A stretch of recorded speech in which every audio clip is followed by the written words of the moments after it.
Yeah, when we were working on this album, A Trace of Yourself, it was right when the pandemic landed, and we were in New York.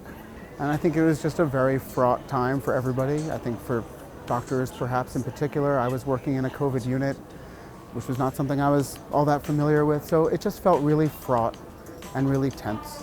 And I think that definitely comes through in what A Trace of Yourself, the album, is about. The songs kind of touch on loss and yearning and confusion, trying to find your place and find your purpose. Working with Eric Leroy, my collaborator in The Formalist, back when we were undergrads, and it's kind of evolved over the years, but we landed on the idea of The Formalist as something that's very precise, very intentional. And as a neurologist, I think a lot of precision goes into what we do, careful observation, everything in its right place.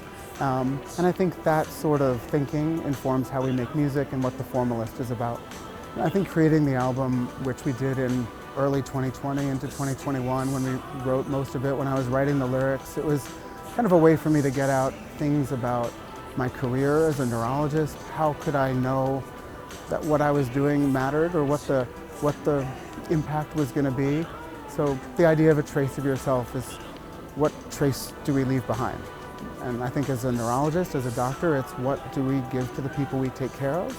Or as a scientist or a researcher, it's what little contribution do we make to the field that then carries forward, and how do those traces continue into the future?